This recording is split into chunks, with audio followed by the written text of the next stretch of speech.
What's it like being an ordinary yet overly confident man? Just because I confessed to my childhood friend Willow.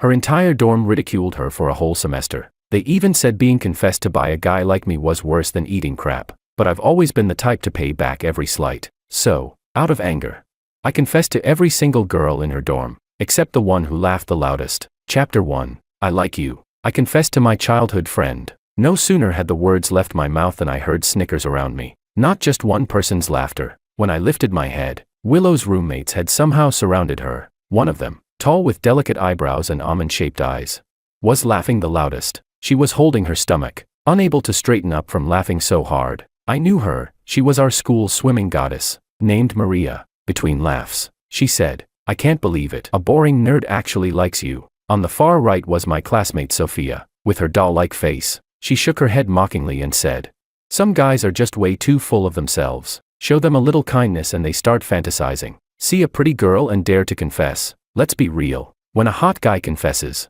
it's called romance. When a loser does it, that's called harassment." Sophia, enough. Everyone, stop laughing. You're making George lose face. How embarrassing for him, said another girl, slim, with a sweet-looking face. She pretended to pity me, but her upturned eyes carried unmistakable mockery. I ignored them all. My gaze stayed locked on Willow. She had always been gentle, kind, and considerate. She hesitated slightly, lifted her hand to stop her roommates from laughing, and then, in a soft and polite tone, rejected me. "Thank you for liking me, but I think we're better as friends. Friendship can last longer than any other kind of relationship. I hope you find someone even better." The sting of getting handed the good guy card had barely settled in, when her three roommates started mimicking Willow's words sarcastically. "Oh, I hope you find someone better." At that moment, shame and self-loathing pressed me down. The guilt-driven humiliation rushed straight to the moral high ground in my mind. Willow's roommates made me realize one thing. Being confessed to by me was a disgrace. I had embarrassed Willow. Chapter 2. When I realized I had embarrassed Willow, I began deliberately avoiding her. Willow and I were classmates. She was the class monitor, responsible for collecting homework and handing out test papers. Every time she walked past me, I shrank like a turtle, head down, not daring to look up, avoiding any eye contact. Willow and I were childhood friends, living in the same neighborhood, so, after school, we had always walked home together. Willow was too gentle. She didn't seem willing to lose me as a friend. Nor did she want our classmates to notice the awkward atmosphere between us. So when she came over, she acted as if nothing had happened. She softly called my name. With a smile, she said, "George, shall we go home together?" Without lifting my head, I awkwardly waved her off. "No, not today." I couldn't see Willow's expression. Only heard her let out a quiet sigh, her voice low. She said, "All right then, I'll go home by myself today." No sooner had her words fallen, than Sophia let out a mocking laugh beside us. Ever since my failed confession, whenever Willow spoke to me, Sophia would laugh sarcastically nearby. I didn't want to stir up trouble, so I always pretended not to hear. But this time, it was already the umpteenth time. I turned my head, locking eyes with Sophia. Her lively smile was still frozen on her face. I asked seriously, "What are you laughing at?" Then I said, "How about you and I walk home together after school?" Sophia froze instantly, like a startled kitten. Her body stiffened, and a flush spread across her strikingly pretty face. Flustered and angry, she snapped, "In your dreams, wasn't my confession supposed to be humiliating? Then I'd let her taste humiliation as well." I turned my head aside with satisfaction, only to see Willow watching me intently, her eyes calm as still water. Chapter 3. After I snapped back at Sophia, I thought that was the end of it. I just wanted to return to a quiet campus life, to study in peace and quietly stay away from Willow. Since my feelings for her had brought her ridicule, I would no longer bother her. I'd avoid appearing in front of Willow, so they wouldn't connect the two of us together again. But being in the same class, contact was inevitable. The teacher assigned Willow to design the classroom bulletin board. I had learned some drawing before, so the teacher named me to work on it with Willow. The next day, Willow was waiting downstairs at my building. Her slim figure swayed like the graceful branches of a willow tree in spring. I couldn't pretend not to see her. Bracing myself, I walked over. Willow handed me the design sketch for the board. Her eyes still clear and gentle. Smiling, she said, "Let's draw it according to this today." I nodded and replied, "Okay." Willow seemed not to notice my awkwardness. She chatted with me as if everything were normal. Tilting her head, she said, "Your exam results were impressive this time. You even climbed to 5th place in the whole school." She wagged her finger playfully and added, The cafeteria launched a new wrap, flatbread with spicy chips and sausage. A lot of students seemed to like it. Some casual, light topics. In the past, I would have racked my brain to keep the conversation going. But now, with all the awkwardness, I chose to escape instead. Escaping might be shameful. But it works. So I stayed silent, keeping a meter's distance as we walked. Willow kept talking. And I didn't want to be rude enough to shake her off. Finally, as we neared the school, she seemed to grow tired of speaking. She took a deep breath, paused, and had just started to say, "Hey," when I immediately waved my hand. And, sprinting with my 5-kilo school bag, blurted, "I need to rush to the bathroom. See you later." Like a cannonball, I shot ahead. At the school gate, bam. I accidentally bumped into a girl, nearly knocking her over. I was about to apologize. When I realized it was Maria, she gave me a sharp look and snapped, "Oh, it's the nerd from the next class. What's the rush, reincarnation?" Beside her was the same pretentious coquette as before. That's when I found out her name was Alicia. The school's elected campus belle. Alicia covered her mouth, giggling softly, and nudged Maria with her elbow. She said, "Oh come on, look at him. He must be in a hurry to find Willow." All right then, so none of you plan on letting me go? One incident, and they'd mocked Willow and me for an entire semester. I suddenly turned to Alicia, smiling right at the so-called campus belle. When an honest person smiles, it looks sincere. Alicia froze for a moment, then lifted her eyes to meet mine. Like a white lotus slowly blooming, I said directly, "I was hurrying to find you. At the last school party, I saw you sing on stage. You were amazing. I just wanted to tell you that. Now I've said it. Goodbye." Alicia's lips trembled slightly, and a faint blush spread across her cheeks, but I ignored both her and Maria, tightened my backpack straps, and dashed forward. Just as I rushed through the school gate, I thought I heard Willow's voice, confused, asking, "What were you all talking about just now?" Chapter 4. I think I may have found a way to deal with them. It's disgusting for me to confess, right? Then I'll confess one by one to all of Willow's roommates who laughed at me. However, I'll save Maria for last, since she laughed the loudest. Through the reflective glass, I looked at my own face, a buzz cut, black-rimmed glasses, and a spiritless expression. I've always behaved timidly, basically never taking the initiative to talk to other classmates. I only talk more with Willow. The rest of the time, I just stick to studying step by step. I look ordinary, and my family background is nothing special. I'm the type of person who could disappear in the crowd on the street without being noticed. When teachers or classmates evaluate me, they pause to think and then say, "George is an honest kid." That's the kind of plain person I am, an honest person. Confessing to Willow was the choice of someone timid like me, doing something I knew was impossible anyway. I don't think there's anything wrong with confessing, let alone that it counts as harassment. If you like, accept. If you don't, reject. I'll back off. But if all of you believe that my confession and affection are stains on an excellent person, if you use it as a tool to attack Willow, then I don't mind letting all of you be stained as well. Chapter 5. I like to break everything down into small steps. In my mind, every task has a progress bar, with detailed steps. That includes my revenge for their mockery of me. The first target is Sophia. After I snapped back at Sophia last time, she kept quiet for a few days, but soon, she became unruly again. When the monthly test results came out, Sophia was dead last. Her family is well off, and the only reason she got into class 1 was because her family paid someone. She wasn't good at studying to begin with, and since the teachers lecture quickly, she always ends up at the bottom. Although the teachers are wary of her family background, she drags the class average down too much, so when the results were handed out, the teacher couldn't hold back and scolded her. If you'd use even a little brain, you'd realize I've explained this problem countless times in class, yet you still got it wrong. I'm speechless. You're 200 points lower than the second to last. You clearly aren't suited for this, and yet you still. The teacher didn't finish, but the implication was obvious. It wasn't the first time she complained about Sophia transferring into the class midway. All the classmates turned to look at Sophia. As long as it was related to Willow, I avoided it,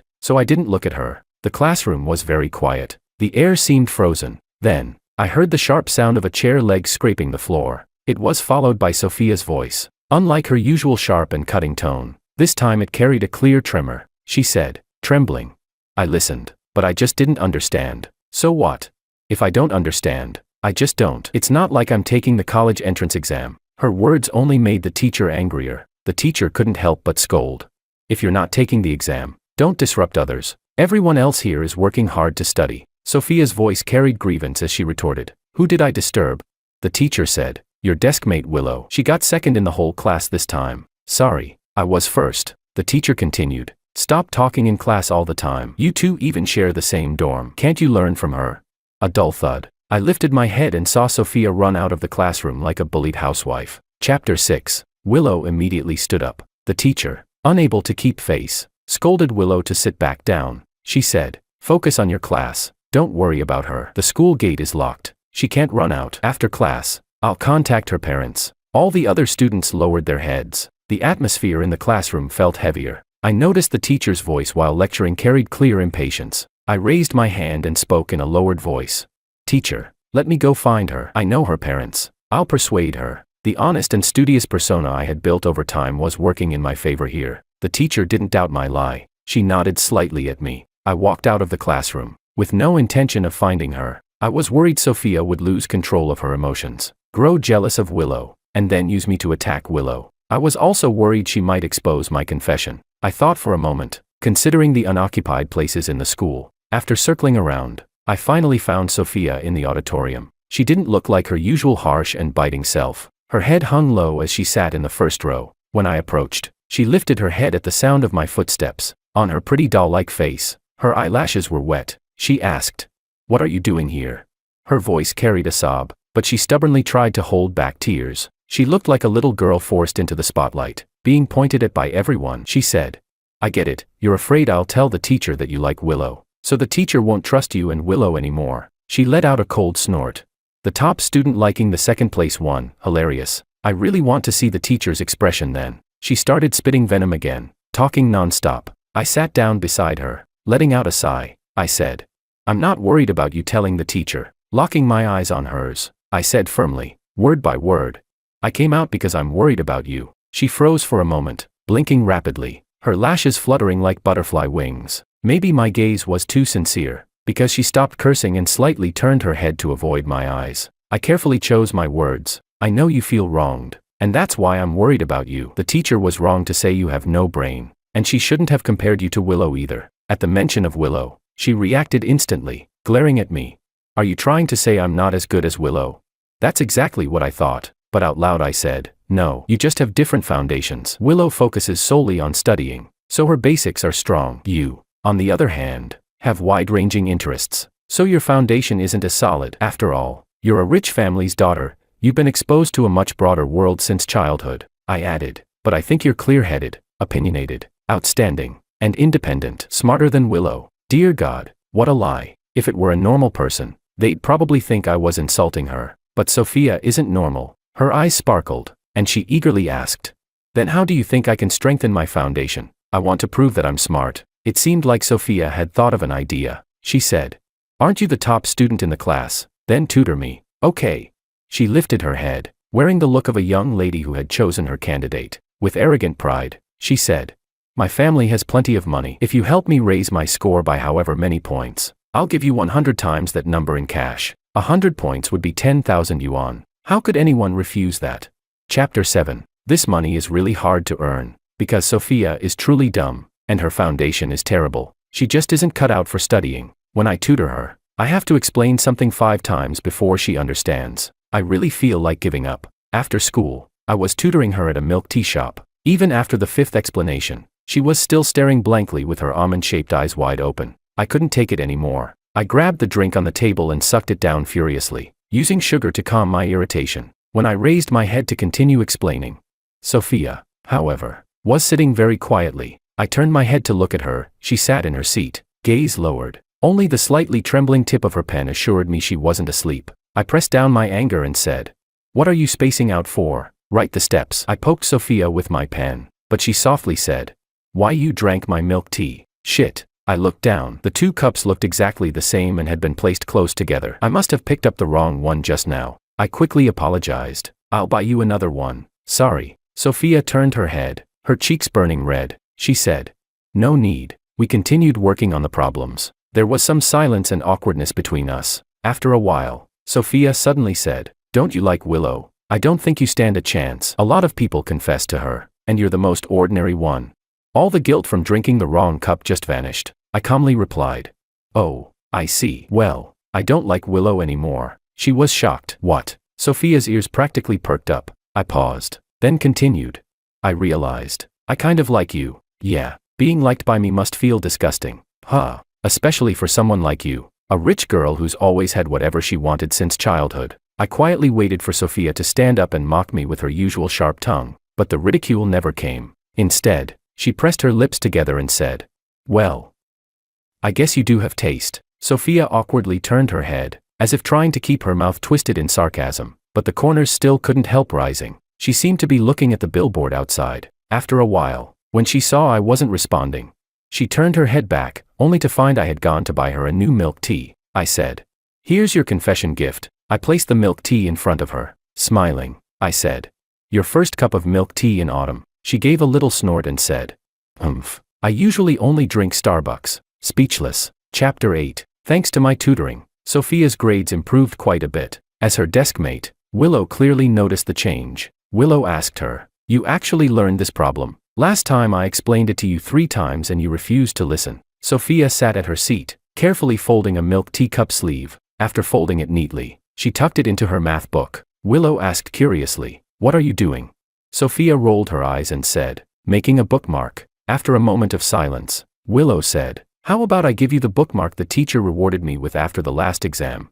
Sophia snapped impatiently, "I just like this one." With a loud thud, she slammed the book shut, as if afraid Willow might stare at it for too long. I was standing behind the blackboard, witnessing the whole scene. I had just finished drawing an illustration on the side of the board when Willow came over to me and said, "Break time is a bit short. Let me finish drawing the border first. After school, we can finish it together." I gave a small and handed her the chalk before turning to leave, but the moment Willow started walking toward me, Sophia's eyes never left the two of us. I thought she was going to make some snide comment again. Unexpectedly, Sophia darted over quickly, snatched the chalk from Willow's hand, and said with indignation, "He has other things to do after school." Huh? Willow looked puzzled. After all, Sophia and I had no interactions. Just as Sophia was about to mention the tutoring, I quickly interrupted.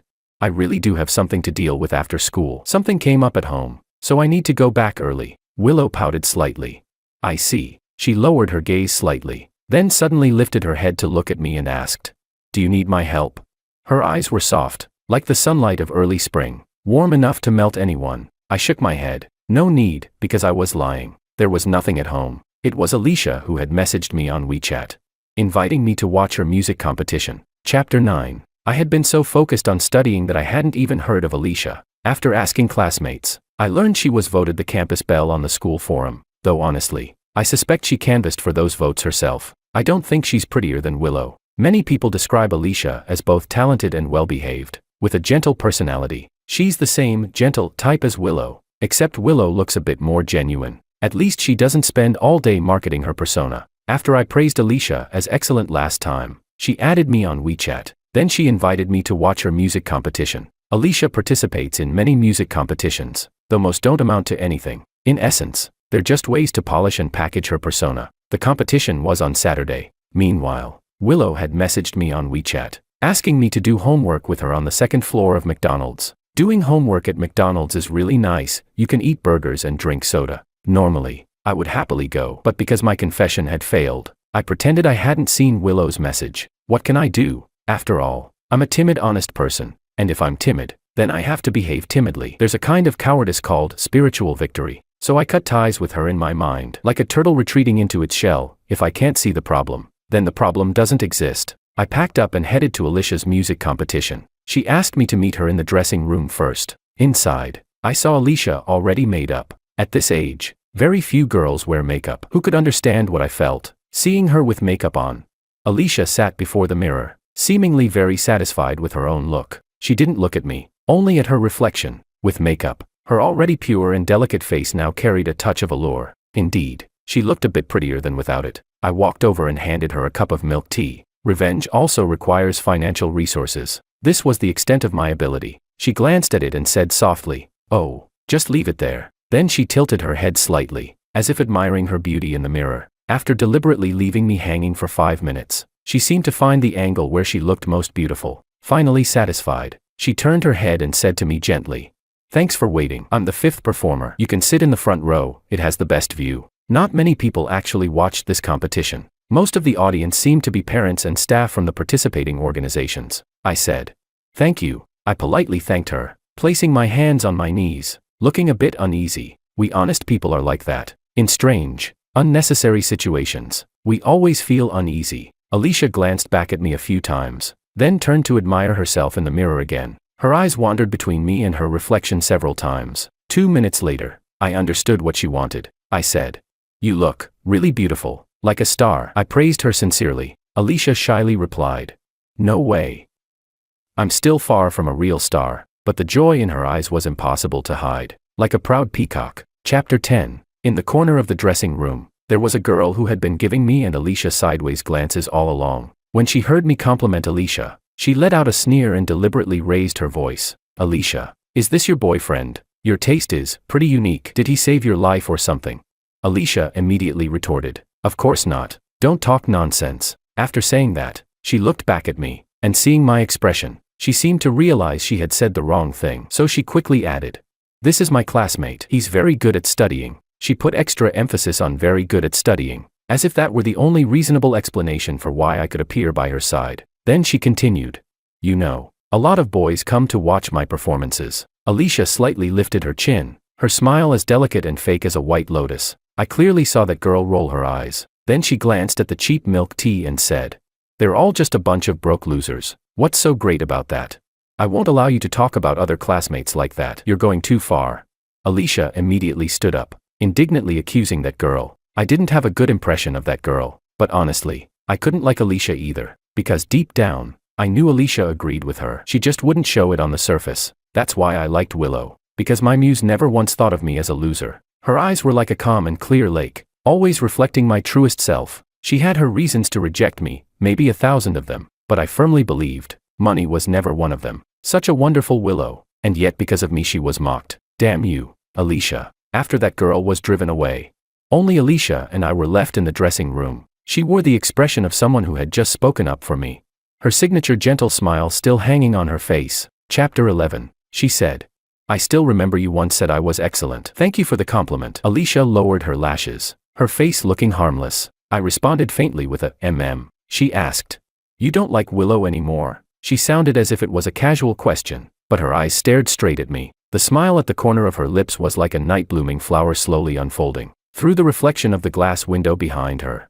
I immediately understood Alicia's intention. That damned girl, she still wanted to use me to humiliate Willow. Her hand was behind her back, clutching a recorder. She wanted to lure out even the slightest hint of dissatisfaction toward Willow from me. Then she'd take that recording back, play it again and again in the dorm, in front of Willow, laughing at her mercilessly. She would use my foolish crush and stupidity as a knife to stab Willow. The girl stood before me, her white, fitted dress outlining her delicate curves, like a noble princess statue. She was smiling, but there wasn't a trace of laughter in her eyes. I didn't answer her question about Willow. I stood up and said with a smile, "The performance is about to start, isn't it?" When I haven't figured out a strategy, I avoid the problem. I pushed at the dressing room door. The door wouldn't budge. It was locked from the outside. I turned back to Alicia and said word by word, "The door is locked." I saw Alicia's gentle expression freeze. She quickly rushed to the door, pushing hard a few times. It really was locked. Alicia frowned, panic rising in her voice. "It must be Diana, the girl who insulted you earlier. She's always been jealous of me. My performance is about to start. My mom is watching the live stream. I can't let her be embarrassed." Her voice rose higher, trembling, completely stripped of the usual soft and gentle tone. I pulled out my phone to calm her, saying, "Don't worry, let's call the staff." But she shook her head. "I don't have their number. Even if you called the police, by the time they came, it'd be too late." Alicia's face went pale, as if remembering something unpleasant. I banged hard on the door twice and shouted, "Hey, is anyone out there? We're locked in." But there was no response outside. Alicia seemed to give up. She sat down on the stool, looking at herself in the mirror. She muttered bitterly, "Forget it. I won't be able to perform this time. Mom will say again that I'm not as good as others. Just like saying I'm not as good as Willow. Even though I've already tried my best." She probably thought she looked especially pitiful at that moment. While Alicia wallowed in self-pity, I scanned the room and saw the window that had reflected her recorder earlier. I grabbed the fire extinguisher hanging in the corner and smashed it hard against the glass. With a loud bang, Alicia jumped in fright. She frowned and was just about to say something, but I raised my arm and swung again with full strength. Crash! This time, the glass couldn't withstand it. Like shattered ice, the entire pane exploded instantly. Cool air and the noise from outside rushed in. I said, "Go out this way and join the competition. You know the way, right?"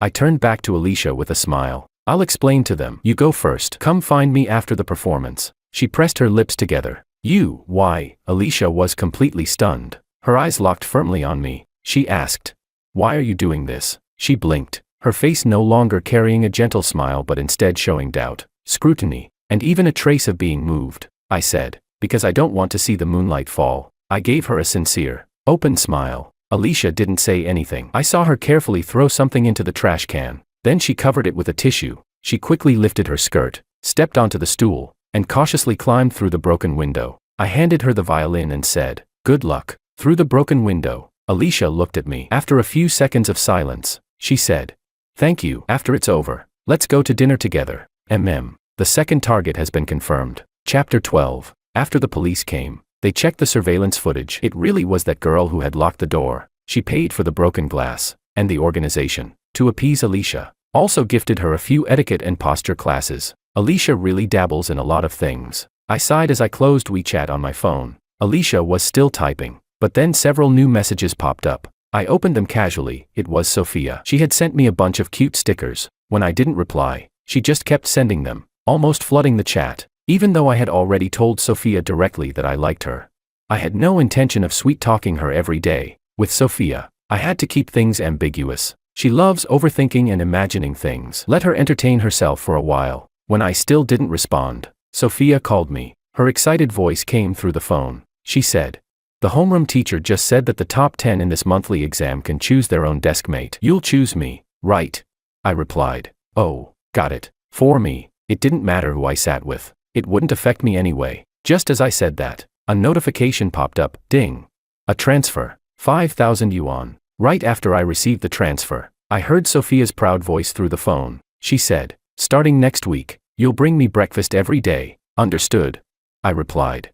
You don't need to send that much. A meat-filled pancake only costs 6 yuan. But she said, don't worry about it. Didn't you say you like me a little? Then if you're going to pursue me, act like it. I hung up in silence, just as I was about to open my book and study. Another message came in, this time a video from Alicia. It was her music competition video. I couldn't even be bothered to watch. She sent a message, my performance video. She seemed worried I wouldn't realize, so she explained it outright. I replied perfunctorily.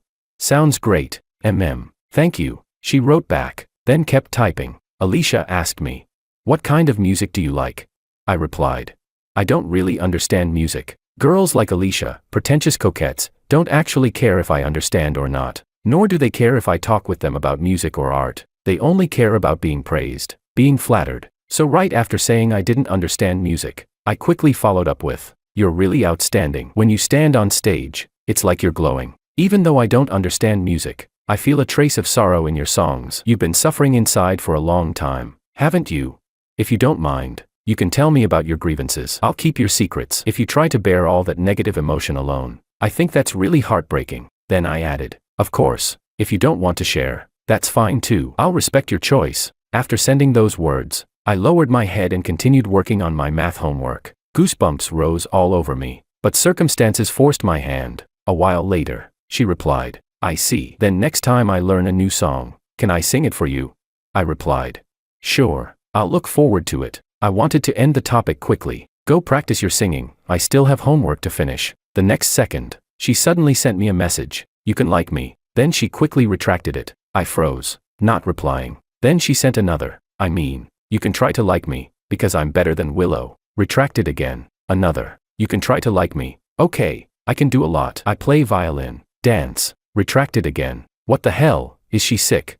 Finally, she stopped retracting. She wrote, my mom is always away on business trips, so I've taken care of myself all along. I know fashion, I can do makeup, and I can bake. I learned all this by myself. Do you want to try being friends with me? I can make delicious snacks for you. I replied, thanks, but I need to do homework now. Doesn't she have homework too? How does she have so much time to play on her phone? My dad was already urging me to hand over my phone, so I sent back, I saw everything you retracted. After a minute's pause, she was still typing. Sometimes, half-said words make the other person's heart feel like it's riding a roller coaster. I typed one word on the keyboard. Okay. Chapter 13. The next day at school, I remembered to bring breakfast for Sophia. When I arrived, I saw her sitting properly in her chair. I placed the meat pancake and soy milk on her desk. I swear I had only ever heard women scream in videos before. This time, I finally heard it in real life. Her voice suddenly shot up so high it startled the student studying early in the morning. She shouted, "Ah, did you really walk several streets just to buy me breakfast? I'm so touched." In an instant, all eyes turned to me. I felt a bit embarrassed and quickly lowered my head, hurrying back to my seat. Since the teacher hadn't arrived yet, what had just happened set off whispers among the classmates. Very soon, it became the topic of small conversations. Willow's gaze shifted between me and Sophia. She let out a soft sigh, then walked up to the podium to maintain order. After morning self-study ended, Willow came to me and said, "George, the teacher asked us to go carry the homework books." I nodded and went with Willow to get them. On the way to the office, I stole a glance at Willow. She was slender, graceful, and her delicate face was calm. I quickly pulled my gaze back. The next second, I heard her clear voice. "After this exam, when it's time to choose desk mates, I'll choose you," she said.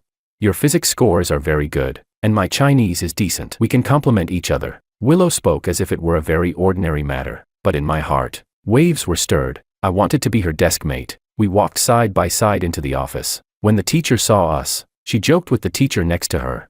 "Our Willow is clever." I told her to find someone to help carry the homework. And look, she found someone right away. On the way back, I felt a bit excited. When we returned to our seats, I heard Sophia speaking to Willow. With a smug smile, Sophia said proudly, "Oh dear, I won't be your desk mate anymore, Willow." While working on her exercises, Willow casually replied, Then who will you sit with?"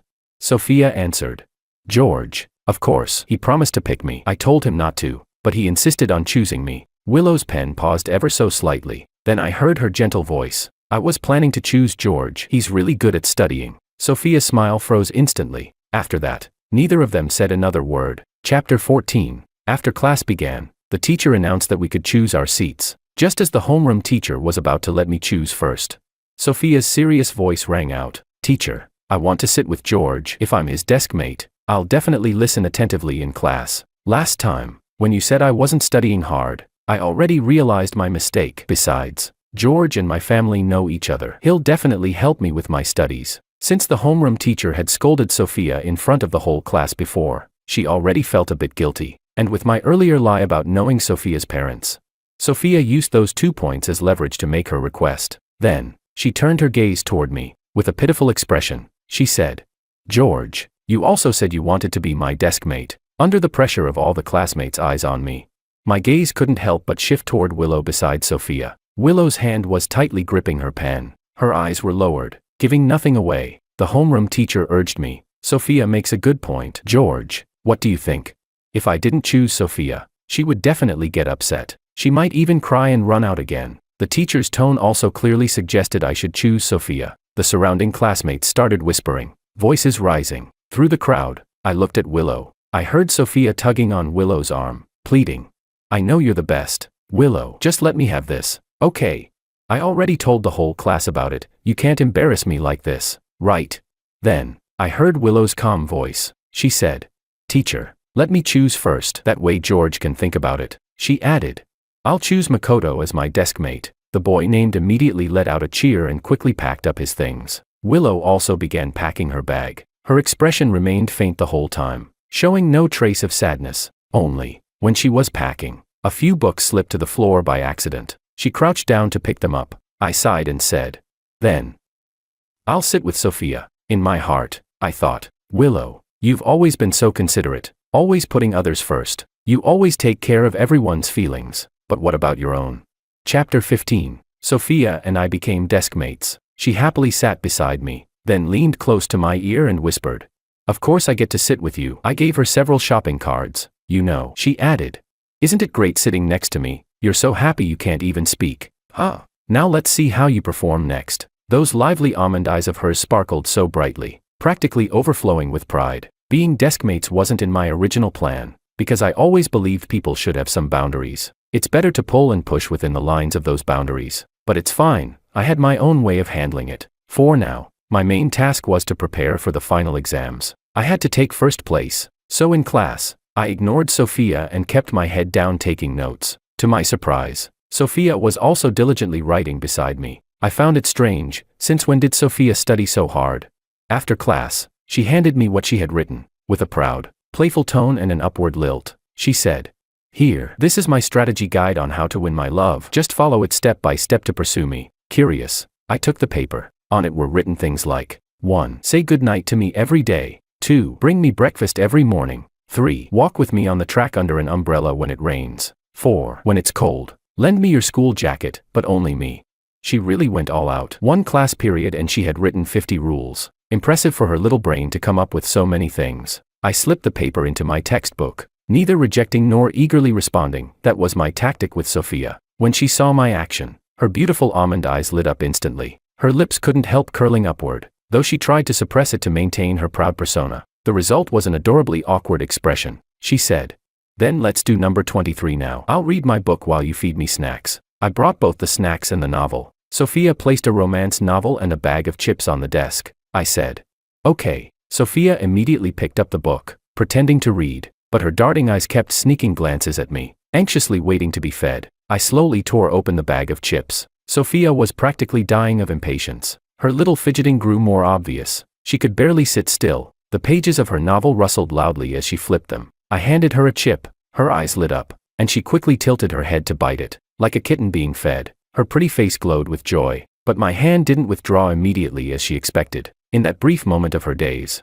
my fingers naturally slid upward, lightly brushing across her lips. There were crumbs. I said in a low voice, expression calm. At the touch of my fingers on her cheek, her body froze. Then, with visible speed, a flush spread from the roots of her ears, flooding her cheeks and neck. She pressed her lips together and muttered, "What are you doing?" Turning her head shyly, she awkwardly fixed her eyes on the novel, leaving only a scarlet ear visible to me. "You're taking advantage of me," Sophia said, her voice growing smaller and smaller. The class bell rang right on time. I immediately focused on studying, as if nothing had happened. A while later, Sophia pushed a note toward me. On it was a doodle of an angry little girl with the caption, "I hate you." I slipped the note into my book without replying, continuing to listen intently to the lesson. Beside me, Sophia was completely thrown off balance. The entire class period, she couldn't sit still. Her doll-like face stayed flushed. At times, she poked my arm with her pen cap, trying to get my attention. Other times, she scribbled furiously on scraps of paper, then crumpled them up and tossed them at me. I kept a straight face and tucked them all into my textbook.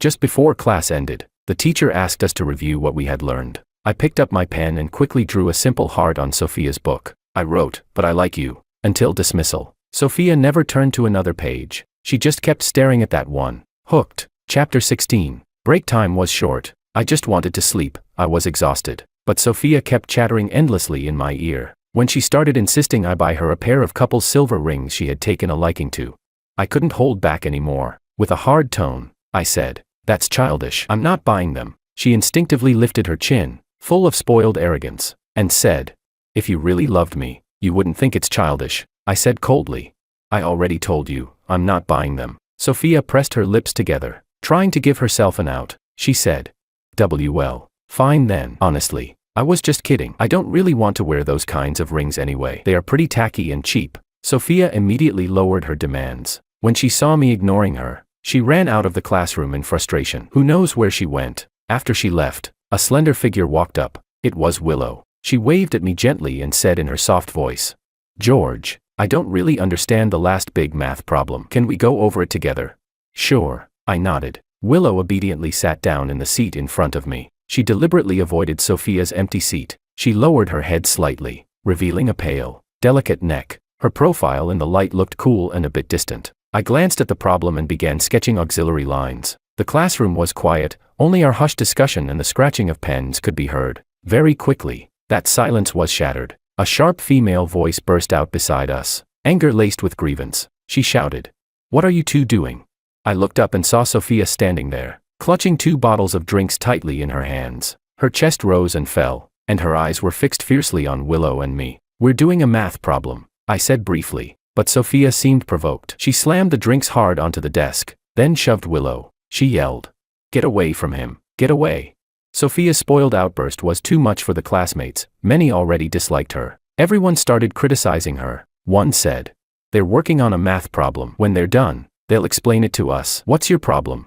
Another added, "Seriously, even if you don't study, you shouldn't stop others from learning." Someone else muttered, "Poor George, having to sit next to you." The classmate's words turned Sophia's cheeks bright red with anger. Willow never argued with anyone. She simply sighed helplessly and turned to leave. Before leaving, she handed me her Chinese notebook. She said, "George, didn't you miss writing down some answer templates during class? I copied them. You can use mine." I had just accepted the notebook and was about to thank her, when Sophia suddenly exploded. She snatched the notebook away, and like a madwoman, tore it to shreds. She screamed hysterically, "You disgusting pretentious coquette, he doesn't need your notes. You're not allowed to go near George." The harsh sound of ripping paper filled the air. White scraps fluttered before us and slowly drifted down. The entire class was stunned by her insane behavior. The room went utterly silent, leaving only the faint sound of paper settling and Sophia's angry, tearful gasps. As the sheets fell to the ground, Sophia furiously stomped on them again and again. "Have you gone insane?" I asked. Lifting my gaze to her, I said, "Do you even realize how important those notes are to us? You don't study, and now you're ruining it for others too."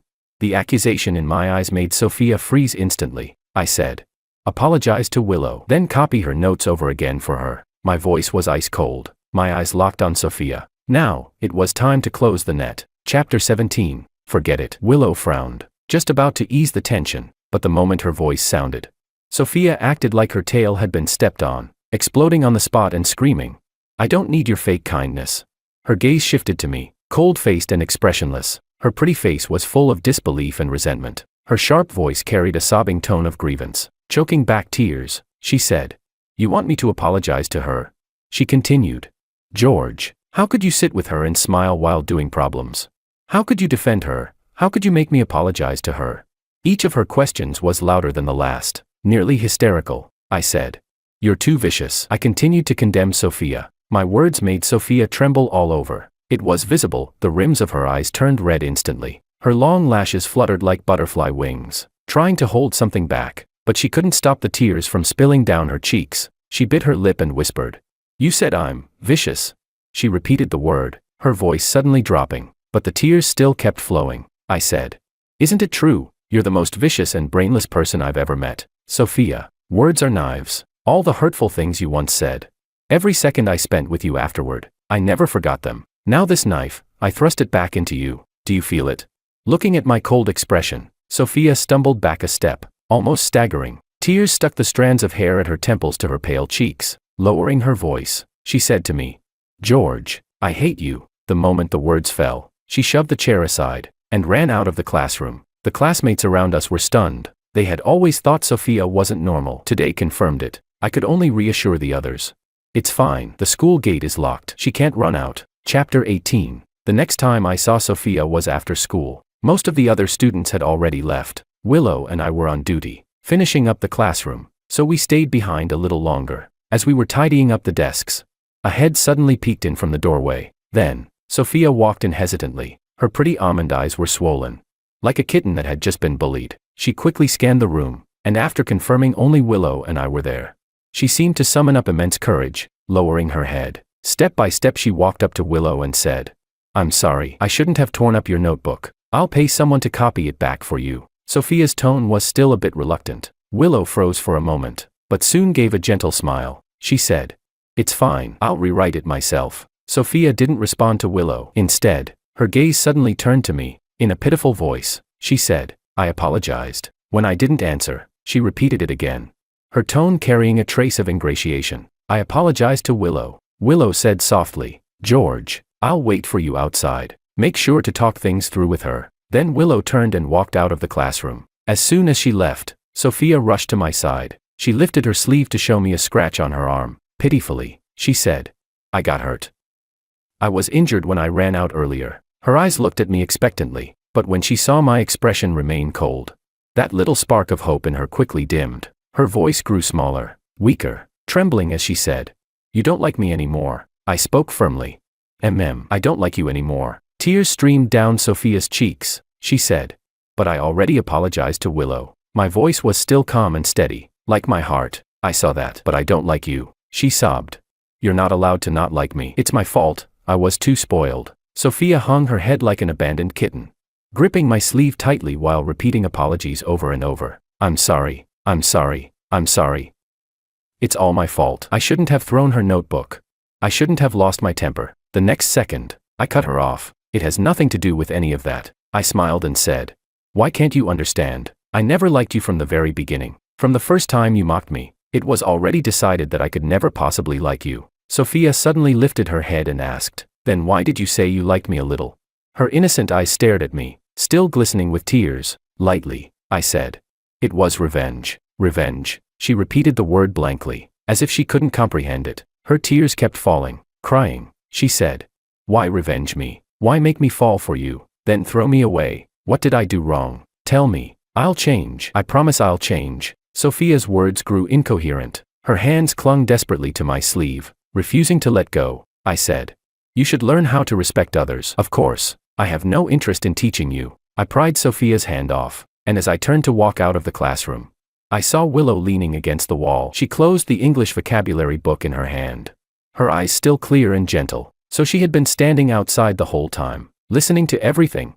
I felt a bit helpless. Willow said softly, let's go together. I nodded and replied, okay. Chapter 19. When I got home, I received a WeChat message from Alicia. She wrote, Sophia cried in the dorm for 2 hours, like she'd just been dumped. When I asked her, she wouldn't say. She just kept asking me how she could earn someone's forgiveness. I replied, that's pretty pitiful. She wrote, feels like a lovesick fool. So childish. I replied, well, not every girl is as excellent as you. Just comfort her properly. She said, she told me that person was you. I replied, that can't be. I think my relationship with her is pretty ordinary. She asked, then why is she crying over you nonstop? How far has your relationship gone? I don't mean anything by it. I'm just curious. At the top of the chat, I kept seeing the other person is typing, but no new messages came through. I paused, my fingers tapping. Then I wrote, Alicia, are you jealous?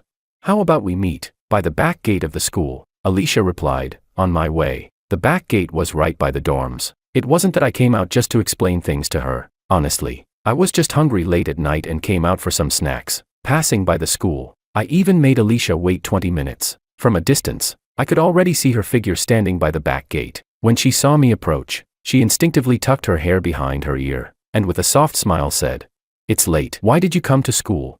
She added, you didn't have to come just to explain. We're just friends. After all, her tone was light, her words seeming to draw a boundary between us. Alicia wasn't like Sophia, she was good at push and pull. I said, no other reason. I just wanted to see you. I met her gaze with a particularly gentle smile. She narrowed her eyes slightly and let out a soft hum, saying, you came all the way here just to see me? Her voice rose lightly at the end. Yes, I answered with complete sincerity. Alicia's eyes looked especially gentle in the dark night, like two pools of clear water. I said, well, now I've seen you, so, good night. I turned to leave. 1 second, 2 seconds, 3 seconds. Wait. Alicia's soft voice called from behind me. I turned back, deliberately showing a puzzled expression. She said, come here. Her voice was alluring. I walked over. Alicia raised her slender, fair hand. She quickly pulled off her hair tie. Her hair fell loose instantly, spilling smoothly over her shoulders. She gave her head a little shake, her black hair rippling like water. The next second, she slowly slipped that hair tie onto my wrist. She said, good night, George. Chapter 20. Sophia seemed to have found a direction. She began devoting herself to making peace with me. She seemed to believe that it was Willow who had influenced the relationship between her and me. So she started imitating and targeting Willow. First, she imitated Willow's personality. For example, Willow usually loved to smile and spoke gently. During class, Sophia forced a smile in my direction. It was giving uncanny valley vibes. But for now, she didn't dare talk to me, and I ignored her. Next, she copied Willow's outfits. Sophia, who had always loved wearing luxury brands, suddenly began dressing in preppy academy-style skirts every day. Even the color of her shoes matched Willow's. Willow studied very diligently. Sophia also wanted to copy this, putting on an effort act by flipping through pages quickly, taking endless notes, and trying to create the appearance of being hardworking. When she encountered easy problems, she would suddenly clap her hands and loudly mutter to herself, oh, I get it now. This is so easy. When she came across hard problems, she would leave them blank and pitifully say, I really need to find someone to study this with me, who can help me. On one math test, aside from the multiple choice questions, she left everything blank. No one paid her any attention. She even came up with the dumbest trick of all, trying to get my attention by talking to other guys. She carried a test paper with over 80% blank answers to the top student in our class, forcing him to tutor her. Everyone in our class thought she was acting crazy. They didn't dare reject her outright, so they reluctantly explained 2 problems. But during the explanation, Sophia didn't listen seriously at all. She kept stealing glances at me from the corner of her eye. Her expression seemed to say, if you ignore me, there are plenty of others who won't. Willow watched this ridiculous act and felt it was disturbing others. She walked up to Sophia and, in a restrained tone, said, Sophia, stop it. He's busy too. Immersed in her little performance, Sophia reacted as if she had been kicked. She suddenly raised her head and shouted rudely, it's none of your business. Stop pretending to be nice. This was all Alicia's idea. She's the one who really cares about me as a true best friend. It was the first time I saw Willow angry. The always gentle and quiet girl now showed an expression of speechless disbelief. She frowned and said, if you keep this up, I'll ask the teacher to change seats. Our main task right now is to study. Please don't disturb others. Her voice was calm, but her tone was unusually firm. Chapter 21. Before the final exams. It snowed. Lately, I had been overthinking too much. Maybe my immune system couldn't keep up. I caught a cold. During class, I was afraid my coughing would disturb everyone. So I always tried to suppress it, or cough quietly, but it was hard to hold it in. So after class, I went to the water room to get some hot water, hoping drinking would help. When I returned to the classroom, I found that the windows, just ventilated a moment ago, were now all closed. Willow was standing at the last window, tiptoeing to shut it. Even though it was snowing, our PE teacher hadn't gotten sick, so we had an outdoor class in the snow. PE class was combined for Class 1 and Class 2. Most of the students from both classes happily rushed out together to play. Some had snowball fights, some slid around on sleds. Even the gloomy Sophia from before was crouching on the ground, letting Maria pull her arms and slide her around for fun. I, with my cold, just stood on the side watching the snow. When I turned my head, I noticed Alicia had somehow walked over beside me, standing shoulder to shoulder with me, wearing a thick scarf that didn't really match her style. Alicia asked, why aren't you playing in the snow? I replied, I caught a cold. Then I put on my mask. I casually asked, why aren't you playing either? Alicia said, I've never played in the snow since I was a child. She added, my mom, she was very strict with me. She said snow is dirty, and I'd get sick if I played in it. She raised me alone and it was hard on her, so she didn't want me to cause her more trouble by falling ill. As she spoke, Alicia lowered her eyes, and her face showed just the right hint of sadness and helplessness. That's exactly how a pretentious coquette behaves, always bringing up her broken family background, her damp and rainy childhood, with such intimate topics. When she lays them out, it's like a kitten deliberately getting itself wet, brushing its tail against your leg as it passes by. Pay attention to me, pity me. That's the little kitten's voice. I sighed lightly and said, I see. Then I bent down, scooped up some broken snow from the steps, gathered it into a tiny snowball, and casually stuck a twig into it. Holding the snowball in front of Alicia, I said in a playful tone, look, doesn't it look like the soot sprites from Spirited Away? Have you seen Spirited Away?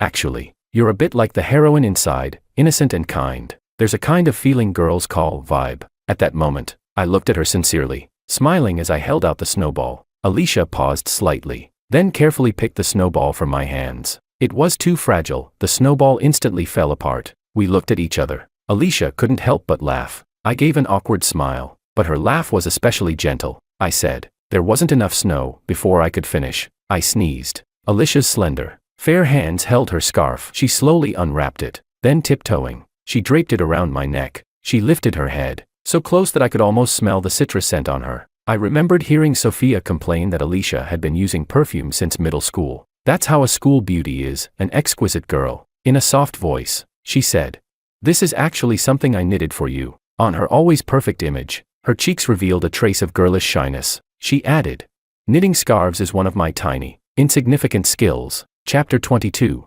While Alicia was chatting with me here, she forgot one thing. This was PE class. Even though we were in a nearly empty hallway, with a flower bed blocking the view in front, that couldn't block a madwoman. Sophia had been gritting her teeth, standing behind a pillar, watching us. No one knew since when she saw Alicia put her scarf on me. She rushed out. Sophia grabbed Alicia's hair in one hand. She cursed angrily. Slut, who told you to seduce him? I treated you as my best friend, and you sneaked behind my back to seduce him. Before Alicia could even respond, Sophia yanked her hair and slapped her across the face. In an instant, a big red mark bloomed on Alicia's pale cheek. At first, Alicia's face showed shock, but very quickly it turned into anger. She bit her lip and shouted, Sophia, are you insane? You lunatic. Let go of me. Ah. Sophia tightened her grip on Alicia's hair. hysterically screaming insults. You filthy bitch. Go get a part-time job at a bar. Take your scarf and get lost. We're not best friends anymore. But Alicia wasn't just going to take the beating. She grabbed Sophia's wrist and raised her leg to kick her. The two of them tore into each other. The noise quickly drew over other students, but no one dared to step in. Willow, who had been in the office helping a teacher grade assignments, came running when she heard the commotion. Seeing the scene, her face showed a trace of shock, but she quickly calmed down, walked forward, and pulled them apart. She asked, "Do you both want to get punished?" I spread my hands and stood aside with a look of confusion. Willow glanced at me and shook her head helplessly. Once separated, Alicia instantly regained her composure. She said, "Sorry, I didn't mean for this to happen." It was Sophia who suddenly went crazy. Sophia glared at her, eyes flashing sharply. She spat. "You damn bitch, you dared to hit me. Just you wait." Alicia turned her face toward me, biting her lip slightly. She pitifully said, "It hurts." Willow sighed helplessly. "The teacher asked me to bring you both to the office. We're roommates, why make such a scene?" Willow suddenly paused, her gaze landing on me standing at the side. Willow was so perceptive, so sharp. She might have already sensed my hand in this. In her eyes, I had probably already become a scumbag. Sorry, but it was satisfying. Chapter 23. On Saturday break, Willow asked me to go home with her. On the way back, Willow suddenly said, "Was it you, the one who made them turn against each other?" I stayed silent. I quietly waited for Willow's criticism. She was always clear about right and wrong. She must resent me now. But Willow suddenly turned her head, her voice filled with shame. "It was my fault because I rejected you. You lost face, and that's why you did this. It must have really distracted you from studying. Don't do this again. I'll talk to them." Sophia was given a demerit and sent home for a month of reflection. Alicia was sent home for a week of reflection. I listened to Willow. The revenge was over. Although there was still Maria. Willow said we should focus on studying first. When I got back, I deleted Alicia. Alicia sent me many friend requests, writing long messages in them. She wrote, "You turned me into a joke. So was it fake when you said you liked me? Give me back my hair tie. Actually, maybe I never really liked you either. Don't you think you're always just an average, overconfident guy? I really don't know where you get that confidence from. Sorry, but I'm still one of the popular ones at school, while you remain a pathetic, insignificant incel mocked by others." I had never seen Alicia this undignified. I added her back and sent her a short video. In it, I threw her hair tie into the toilet. Alicia looked like she went crazy. She bombarded me with messages on WeChat. "You must feel proud for playing me like a fool, but I'm telling you, I didn't lose. What the hell are you even?" I immediately blocked and deleted her. That way, I wouldn't see her messages anymore. I focused on practice problems and exam prep. But somehow Alicia got my phone number. She kept sending me text messages. It was like she was split in two. Sometimes she wrote strange things. My face hurt so much from Sophia scratching me. I've been completely isolated in the dorms. It doesn't hurt to be hit. It doesn't hurt to be isolated. It doesn't hurt to be scolded by my mom. What hurts is my heart. It hurts so much I can't breathe. Have you eaten? I miss you. I want you to meet me downstairs at the dorm. The moonlight is beautiful, and the wind is gentle. Good night. Add me back, please. I have something to tell you. I set her texts to do not disturb as well. A week of punishment was still too light. By the second week, I saw Alicia again. She casually stood at our classroom door, still wearing her gentle smile, chatting with Maria. I ignored them and went straight back to my seat to study. After a while, the class suddenly burst into cheers. When I looked up, I saw Alicia and Maria handing out little snacks one by one. She looked gentle and saintly, like an angel descending to hand out relief porridge to refugees. Alicia said softly, "The weather is cold. Since our classes are sister classes, I came to share some snacks with everyone." When Alicia reached my desk, I kept my head down, working on problems, and said impatiently, "No need to give me any, thanks." She said, "I've let it go. George, do what you want with it." Her voice was still gentle, betraying no emotion. The words "let it go" carried a double meaning. I responded with a casual "oh," then tossed the snack to the girl sitting behind me. That night, I received another text from a different number. "How could you throw away my things? Give me back my hair tie." This was straight up psychotic. Chapter 24. I didn't go looking for Maria. Instead, Maria came looking for me. After school, she stopped me at the school gate. Her figure was curvy and alluring, her foxy eyes seductive. Her tone was a bit lazy, eyebrows raised as she looked at me. "I heard you've hooked 3 girls from our dorm. You've got guts." I brushed past her and kept walking, ignoring her, but she suddenly reached out and grabbed my arm. Her voice lifted, carrying a tone like she was watching a drama unfold. She gave a cold sneer. "Am I next? But I'm not as easy to fool as they are. Maria let go of my arm. Her eyes were full of disdain. Her expression clearly meant, "You can't control me." I let out a mocking laugh and said, "It was never about you anyway." I added, I paused, then stated clearly, "I've never even looked at you seriously." After that, I didn't look at her again, just walked straight ahead. For 2 seconds it was quiet behind me. Then I heard hurried footsteps. Maria jogged up to my side. Her proud expression was slipping, her brows slightly furrowed. Her tone carried disbelief. She asked, "You like those 3, but not me?" She stepped in front of me, emphasizing her presence. She said, "Out of the 4 of us, I'm the best catch, right? Sophia is an idiot. Alicia is a pretentious coquette. Willow just comes from an ordinary family. I've got the best figure, I'm the prettiest, and my family's situation is decent too, so why would you leave me out?"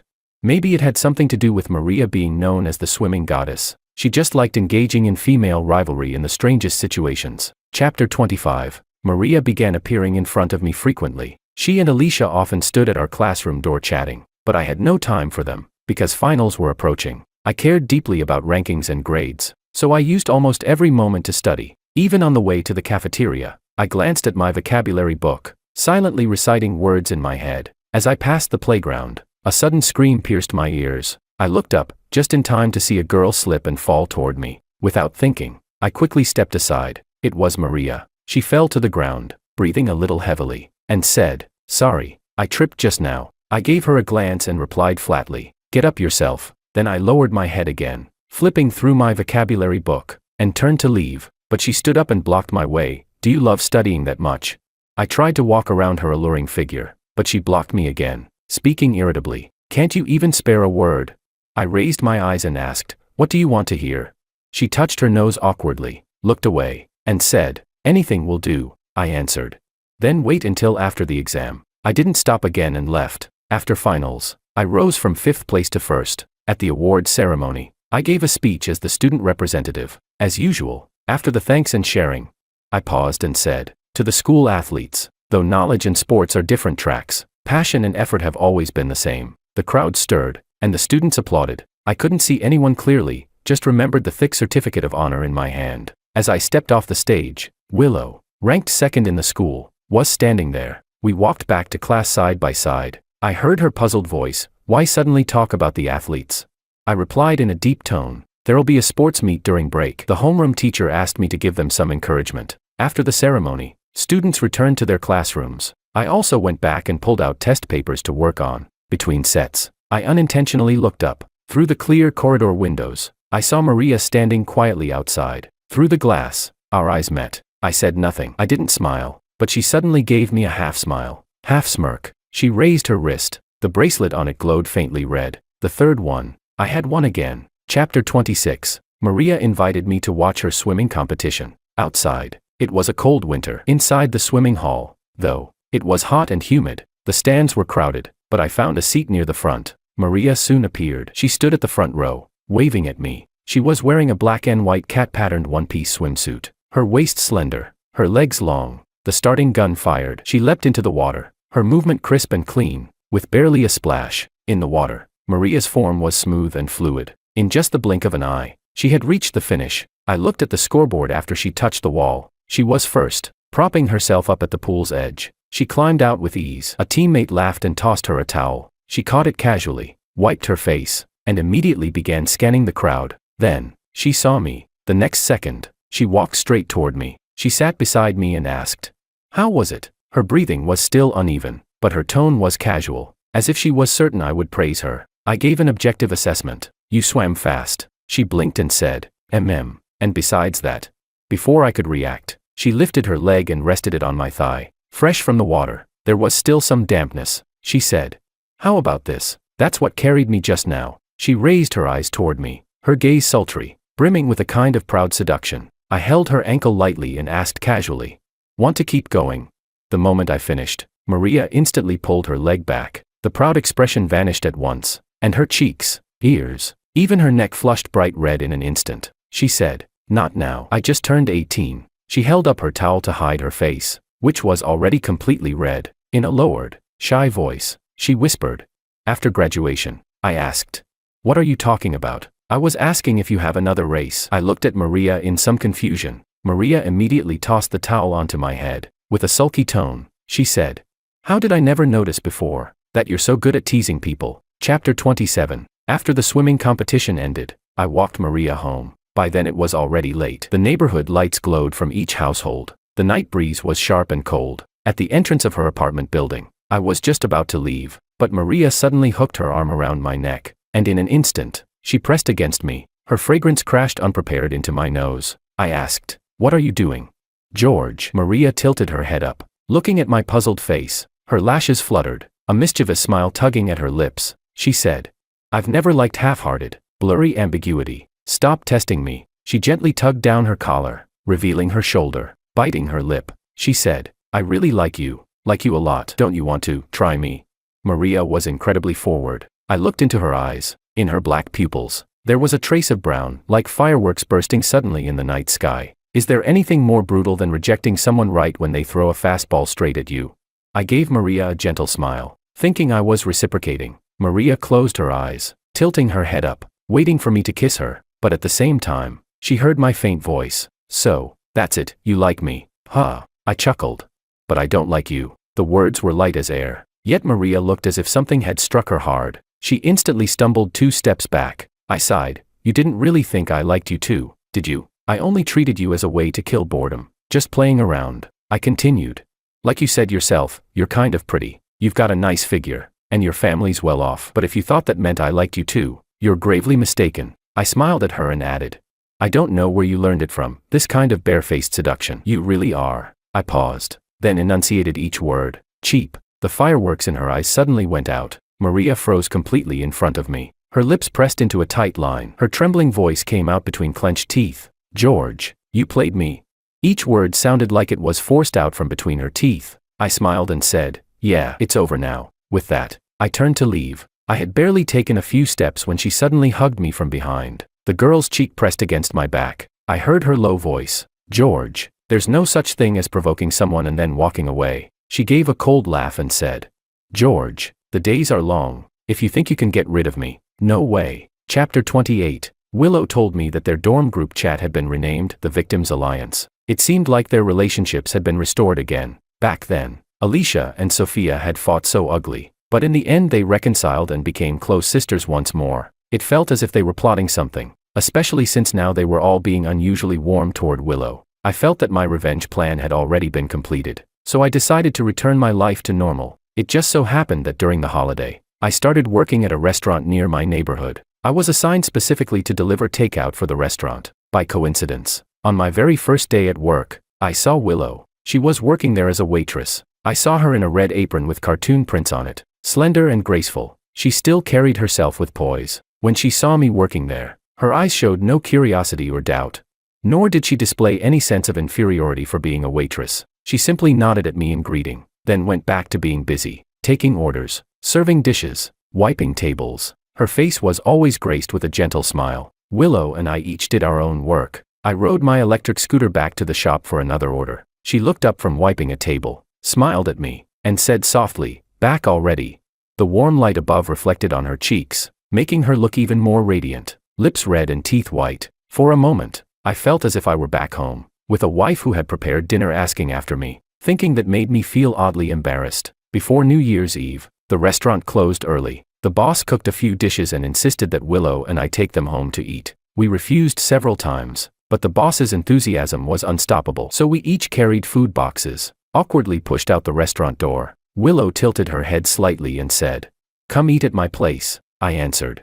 "All right." Chapter 29. I knew that Willow's parents had died in a car accident when she was 12. At that time, things were very hard for her. Her uncles all came scrambling for the compensation money. Willow had stood there among them, being pulled back and forth. I even saw one aunt scold her. "You just had to make them come back for your birthday. If not for you, would they have gone on the highway in the rain and died? How could you be so selfish?"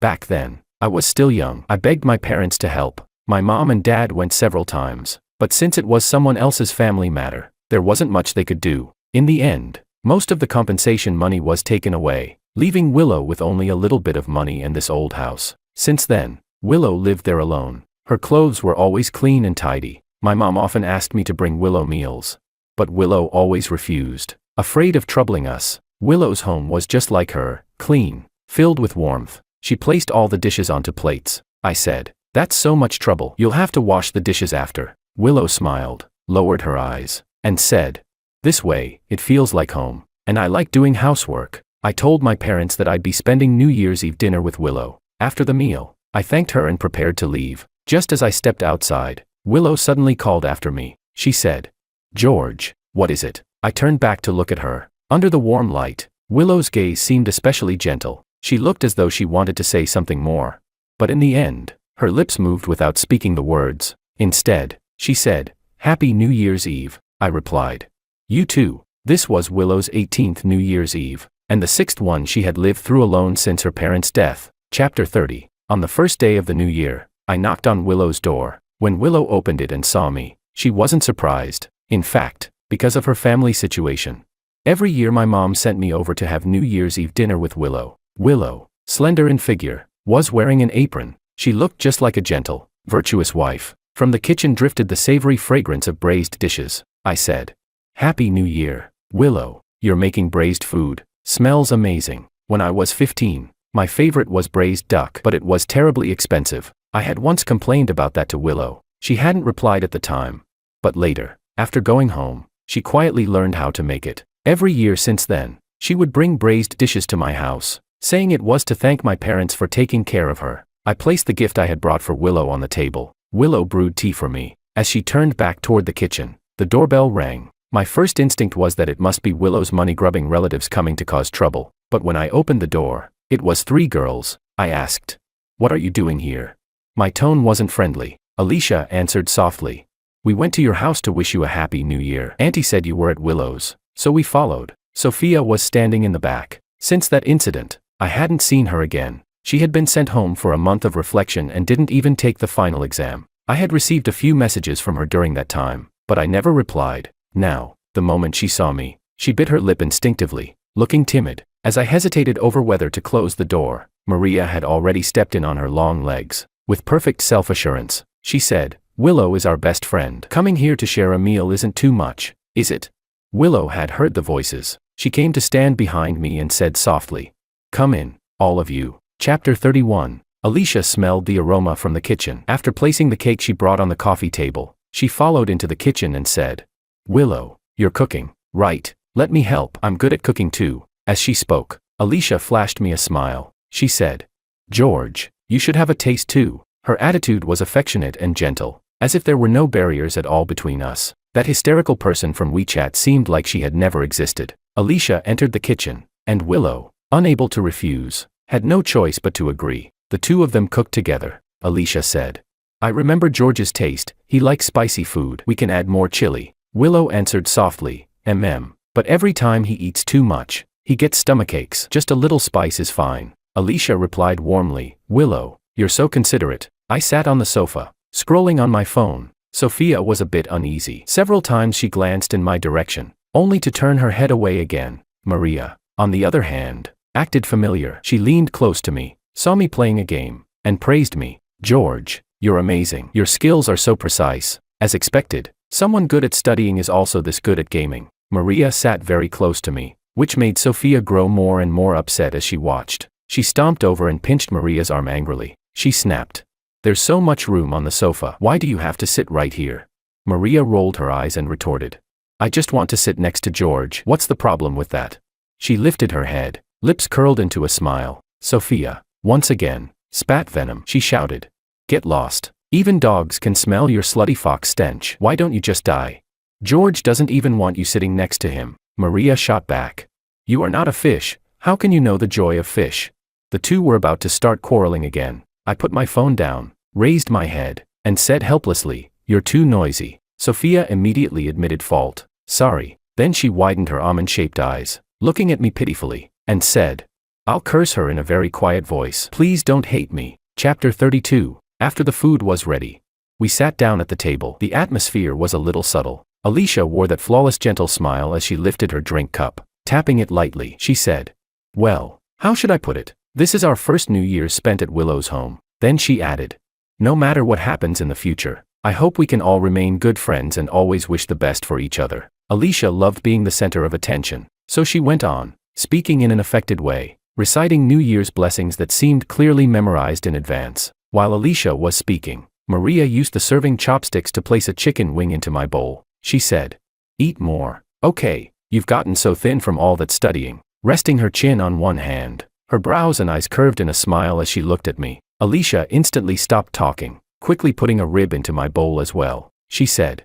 "This is my specialty dish. George, try it." Today she wore a high-neck sweater that made her look dignified and elegant. She kept her eyes fixed on me, her smile unwavering, as if the whole world around her had disappeared and there was only me. Sophia, seeing what the others were doing, directly picked up a spoon and began scooping dish after dish into my bowl, watching the growing mountain of food piled up in front of me.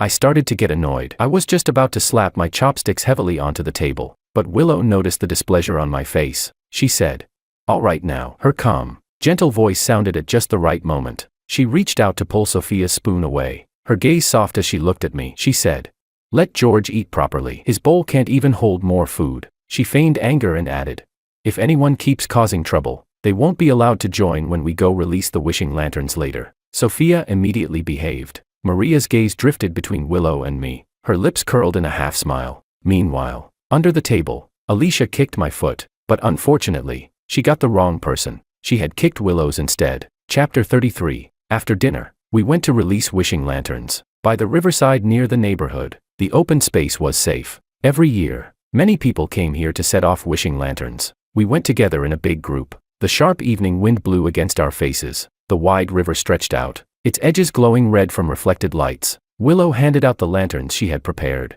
telling everyone to write down their wishes. Sophia tried to lean in to peek at what I was writing. Before I could dodge, a hand had already yanked her ponytail, dragging her away like pulling back a disobedient puppy. It was Maria. Willow gently persuaded Sophia, "Wishes are something private. If someone else sees them, they won't come true." I couldn't be bothered to talk. I just picked up the pen and carefully wrote, "May my wishes be fulfilled. May I succeed in the exams." The pen paused, but in the end, I only wrote the safest, most certain hope. I folded it carefully and tucked it into the corner of the lantern frame. Sophia leaned toward me again, smiling playfully. "Guess what my wish is?"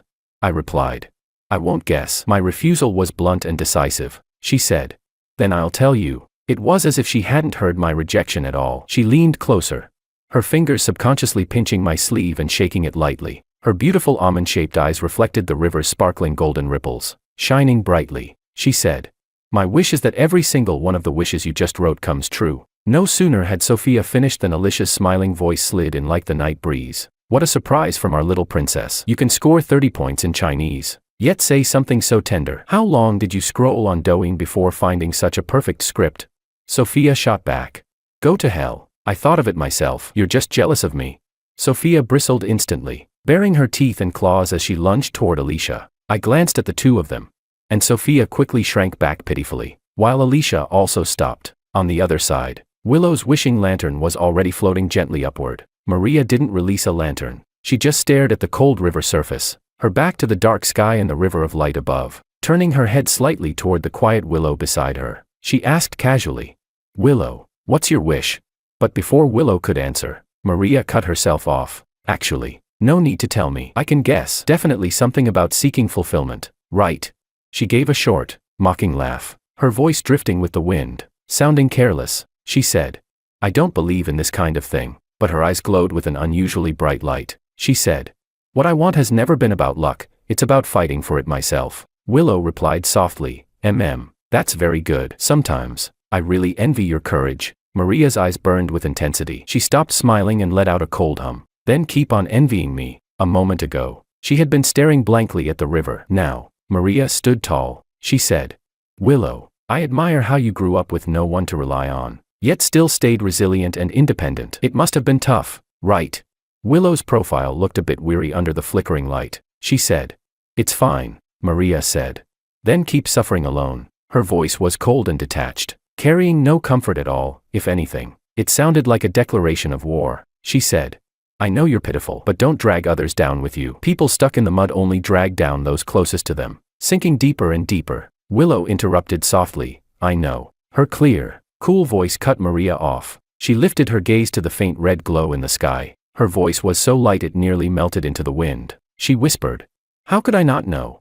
Chapter 34. At first, I didn't really understand what the three of them were trying to do. But after the new term started, I found out. It seemed the three of them had agreed to target Willow first. Every time Willow appeared within my sight, within 2 minutes at most, they would pull her away for various reasons. Then, one of them would come over to talk to me. Each time it was a different person. It was like they were taking shifts, each got exactly one turn. No more, no less. I thought maybe they had really reconciled, but when I got home at night, I would again receive messages from all three. Alicia's long essays were mainly about putting others down to make herself look better. Maria sent body photos every day without fail. Sophia was the most creative. She made a group by chat, added my mom, and even pulled in over 200 shills. Every day she let my mom buy things for 0 yuan. My mom said she was a thrifty, capable girl. I was speechless, because the college entrance exam was approaching. I had no time to deal with them. Time felt as though it had slowed to a crawl, each day long and heavy. Perhaps noticing how hard I was studying, the three of them restrained themselves somewhat. Sophia also stopped talking to my mom to sing her own praises. On the last class before dismissal, she was there carefully folding the sleeves of every milk teacup I had ever bought her. Actually, there weren't that many. Sophia lowered her head, seriously saying, "I know I'm kind of dumb, and not as pretty as the others," she said. "Ever since I was little, anything I wanted, my parents would hand to me, so I don't really know what to do. All I can do now is not cause you trouble. I'll be obedient. I'll listen, please don't abandon me." The day after she said this, the teacher arranged for Willow and me to be desk mates, so we could encourage each other in our studies. Sophia was moved to the very back row of the classroom, back to the seat where the teacher overlooked her. But this time, she didn't make a fuss. She didn't throw tantrums. She didn't slack off. She kept her head raised, listening intently to lessons she couldn't understand. A classmate asked her, "Weren't you not going to take the college exam?" She replied, "I want to try once." On the classroom wall, there was a board of wish notes for university dreams. I saw her handwriting, "To prove myself in front of the person I like." Chapter 35. Maria also returned to the swimming team. After several rounds of tests, she finally got her wish and entered the provincial team. The provincial team had stricter management. I heard she had to hand in her phone. One day, while I was pouring all my strength into studying for senior year, I suddenly received a WeChat message from her at night. She wrote, "Have you been doing well lately? I just got approved for leave. Only 2 days. I'll go to the school to see you. You probably won't welcome me. I'm sorry. I shouldn't have called you a boring bookworm. Actually, I really envy how good you are at studying. I'm sending you this contact. It's a famous Chinese teacher. I remember Chinese was your weak subject. He'll add you." At the end, I got a voice message from Maria. She said, "I still like you, but this time I'll be waiting for you in the future." Her voice was slightly choked, but her tone was unusually resolute. Alicia also gave me a call. She was busy with her music school entrance exams, so she rarely came back to school. I didn't answer her call, but she left me a message. "Sorry, I was too arrogant before. I looked down on you. In fact, all the excellence I packaged myself in isn't even a tenth of yours. I have a lot to say, but I'll leave it until after the college entrance exam. Good luck on the exam." Chapter 36. I didn't think too much anymore. My brain was stuffed with knowledge, hardly daring to relax for even a moment. I even brought a vocabulary book to the bathroom. Relentlessly, endlessly, I squeezed every drop of energy out of myself. For someone from an ordinary family like me, the college entrance exam was my best path forward. The same was true for Willow. Almost at the same time that my pen never stopped moving, the sound of her pen scratching across paper echoed in my ears as well. Our desk wasn't piled high with books, because the moment either of us nodded off, the other would poke them awake, making sure we both returned to our exercises and lectures. When the class bell rang, we would both collapse onto the desk together, leaning our heads sideways to sleep. I had seen Willow's sleeping face. Her profile looked soft and gentle. All of us were giving everything, nerves taut to the extreme, to help us relax. The homeroom teacher even invited us to the school pond to catch fish. The school had released 600 fish overnight for us to catch. That day, I caught a big one. I put the fish into Willow's bamboo basket and said, "A carp leaping over the dragon gate." After that, everyone quietly returned to studying. On the blackboard, I used red chalk to write, "The effort you give will never be wasted." Just as jade is refined only after being washed and polished by water over a long time, so too can a person achieve something only after enduring trials. In the sweltering June heat, the college entrance exam finally arrived. After finishing all the subjects, I walked out of the exam hall with my pencil case in hand. Sprinkler trucks on both sides sprayed water into the air, forming a watery gate. Through that gate, I saw Alicia and Maria standing on the opposite side, but neither of them spoke to me. As one of the school's star candidates, I was immediately taken away by the teachers. Chapter 37. The moment the college entrance exam results were released, everything was settled. My high school years had held the embarrassment of being rejected after confessing, the caution of plotting revenge, and the release that came after it was carried out. But now, what remained was the joy of success in the exams and the hope of chasing my dreams. Although I was ranked first in the school, I still fell a bit short of being the city's top scorer. As for Willow, her grades were usually on par with mine, but this time, I scored 30 points higher than her. After the results came out, Willow asked me to fill out our university applications together. Her slender fingers flipped through the application guide. She softly asked me, "Shall we go to Peking University together? Both our scores are enough." I nodded and said yes. Later, I received a call from Maria. She had already returned to the team. There was a noisy background sound on the other end of the line. Her voice was slightly hoarse, as if fresh from the water. She said, "I heard about your applications from the teacher. I told my dad about you. He understands a bit, and he said he'd like to help you find someone to plan things out." She added, "You could avoid a few detours. Of course, maybe you don't need it. You might want to carve your own path." Maria, interesting. After the results, our class held a reunion. Sophia announced that she was going abroad to study. She cried buckets as she made the announcement, but in truth, no one cared. Back in school, her grades were poor, and nobody wanted to be friends with her. Halfway through the reunion, I went to the bathroom, where Sophia found me. Her eyes were red from crying, and her voice was pleading. "George, I'm going abroad. I won't be able to be around you anymore. Don't forget me." "Okay, I listened to you. I started learning to respect others. I will become a kind person. You're not allowed to forget me." I looked into Sophia's amber eyes and asked her, "What was your score on the exam this time?" Sophia's gaze flickered evasively. 250, I said, speechless. "I don't hang out with people that dumb." Tears streamed down Sophia's face even more. She choked and said, "When I go abroad, I'll study hard. I'll use these 4 years to grow and transform. When I come back, can we start over?" I patted Sophia's head. She immediately nuzzled against me, like a kitten waiting to cuddle with its owner. I said, "Then you'd better work hard." Chapter 38. When Sophia and I returned to the private room, Alicia arrived right after. She carried herself with the air of a rightful queen. Dressed in a white fitted dress that accentuated her dignified elegance, the corners of her lips held just the right touch of a gentle smile. Her voice clear and melodious, she said, "Sorry to disturb everyone. In that case, George and I will head back first." Then she added, "George, let's go." She walked a few steps closer, her breath carrying a faint sweetness, as if it were only natural. She said, "I've already spoken with Auntie on the phone. She told me to go back with you and meet your parents." So, it seemed Alicia had also been contacting my mom privately. The moment Sophia heard that, she instantly bristled. This was her signature move. She immediately used her position as the group buy organizer to message my mom. Within 5 minutes, my mom called me. "George, you'd better bring Sophia home. She said she'll give me 2 boxes of free-range eggs tomorrow." I was speechless, and hung up decisively. The classmates who had stayed behind sensed the strange atmosphere, and tactfully found excuses to leave. Soon, only the 3 of us remained in the private room. Alicia didn't seem upset at all about my mother's sudden change of heart. Seeing that I was still sitting there, she very naturally sat down beside me.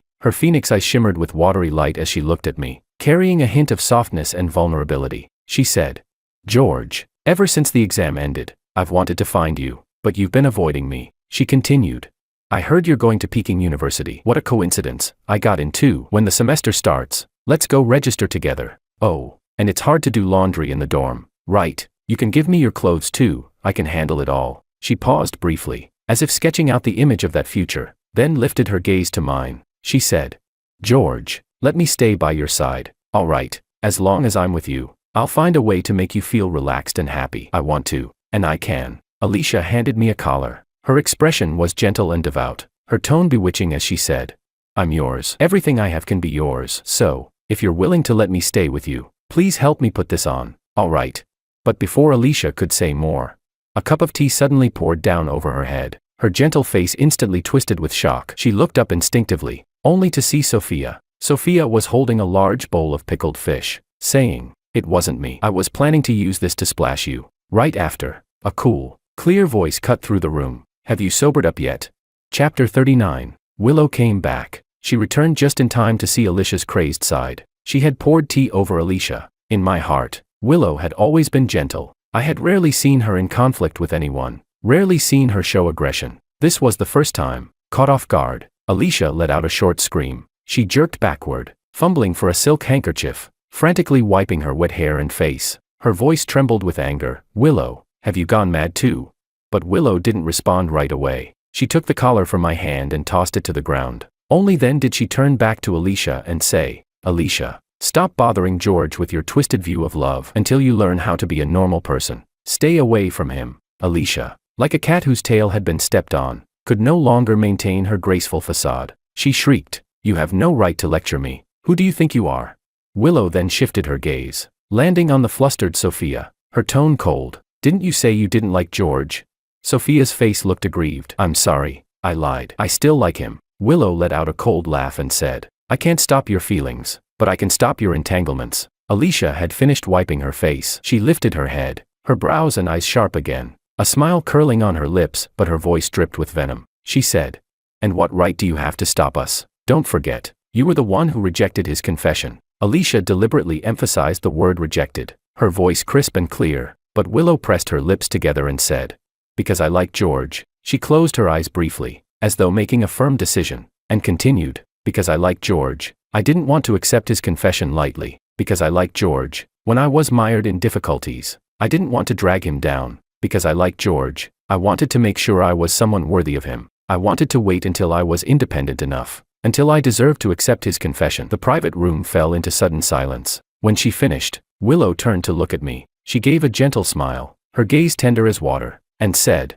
"That's why George and I both applied to Peking University. We'll go to the same city." I looked at Willow and asked calmly, "Willow, do you like me?" Willow lowered her gaze. She was smiling, but the smile didn't reach her eyes. She said, "George, I'm already so jealous I'm going mad," I replied. "Is that so?" Sitting at the dining table, I lifted my head and gave Willow a smile. I said, "But I don't like you anymore." My voice wasn't loud, but in the silent room, it was perfectly clear. Willow's smile froze, her fingertips trembling slightly. How humiliating to be rejected in front of everyone, wasn't it? "You'd always been so aloof, didn't this hurt your pride? But when you watched me being mocked, and always maintained your distance as just a friend, how do you think I felt? You could keep your dignity, you could ignore the ridicule, but me? I had always confessed openly, dated openly. I never liked pulling or dragging, I liked playing straight, and yet you never expressed yourself clearly, always hesitant, always half refusing, half inviting. You rejected me, yet couldn't stand to see me with others, always sending mixed signals. Is this really the Willow I once saw as my untouchable white moonlight? I had already seen through you. I had already stopped liking you. Our relationship would end here, completely. The last target of my revenge. Willow. Willow's left hand went to her neck, a defensive gesture. She didn't want to be humiliated in front of Sophia and Alicia. She had always thought I couldn't let her go, even held a faint sense of superiority. But now, she was more embarrassed than Sophia or Alicia. Off to the side, Sophia let out a stifled laugh. Alicia was delighted, leaning closer to squeeze my shoulders, while putting on an exaggerated tone. Oh my, someone was really full of herself. Chapter 40. Willow still kept up that gentle facade. She asked, "Why are you doing this, George? Have you had a change of heart?" See, that's Willow. She crafted herself to look even more perfect than Alicia, even convincing herself that she was the innocent white lotus, that the fault must lie with me. I shrugged and said, "I've simply seen you clearly, that's all. You've always thought yourself innocent, haven't you?" Gently rejecting me, while still keeping things ambiguous. "You knew your roommates mocked and humiliated me, yet you still maintained a good relationship with them, still came to talk with me in private. Don't you think that makes you even more fake than Alicia?" Alicia chimed in weakly from the side. "I even pretended to be your best friend just for George. Honestly, without George, who would even want to be your friend? And after we mocked George, you still carried on with us like nothing happened." She added, "George, I know that couples are supposed to be one body, that they should always protect each other's dignity." Sophia rushed over and yanked Alicia's hair again. She shouted angrily, "Why don't you just drop dead already? Get lost." Willow bit her lip and tried to explain herself to me. She said, "George, you know about my family situation. With that kind of background, how could I dare accept your feelings? I wanted to wait until I was independent, until I was worthy of you, before being with you." Sophia butted in again. "Then you should have just stayed silent. Why speak up now? Going to college doesn't count as independence, does it? You spoke up because you panicked, didn't you? You thought we were shaking George. You were scared he wouldn't like you anymore. To put it bluntly, when George confessed to you, you weighed the pros and cons, rejected him, and thought you could keep him as a backup.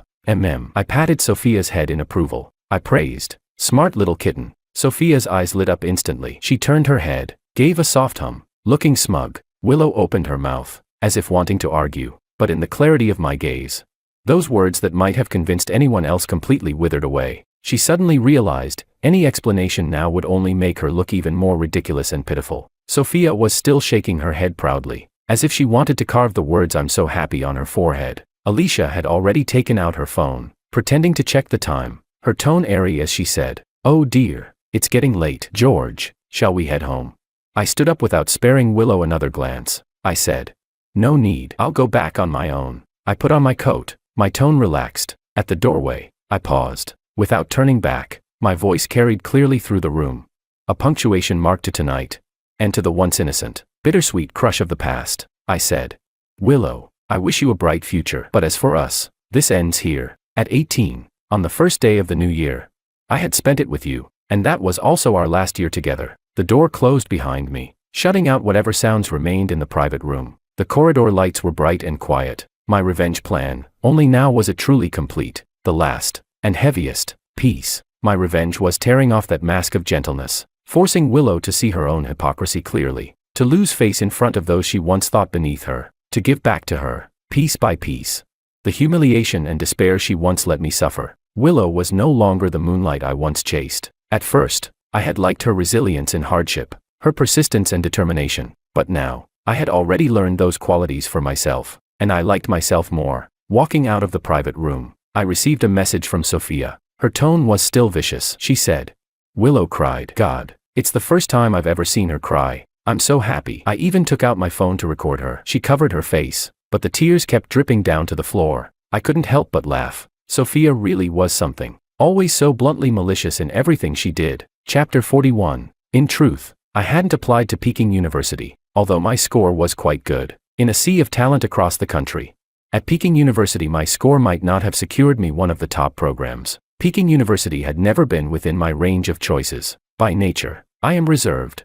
And the path I have always wanted was one of scientific research and heavy industry. So, I changed my application to an industrial university in the south. My phone chimed. It was a message from Maria. She sent me another contact card, followed by a note. "Actually, I have a relative at that industrial university. Do you want him to help you settle in early?" Then a few more messages arrived. Sophia wrote, "No matter where you go, no matter what you do, I will support you." Alicia wrote, "Wherever you go, I'm willing to follow you." I turned off the screen. These nobodies were just passers-by in my youth. Side quests I casually completed while focusing on my main mission of studying hard. From now on, I would continue to pursue that main mission with unshakable resolve. In a court full of nobles, a young man's name must be made.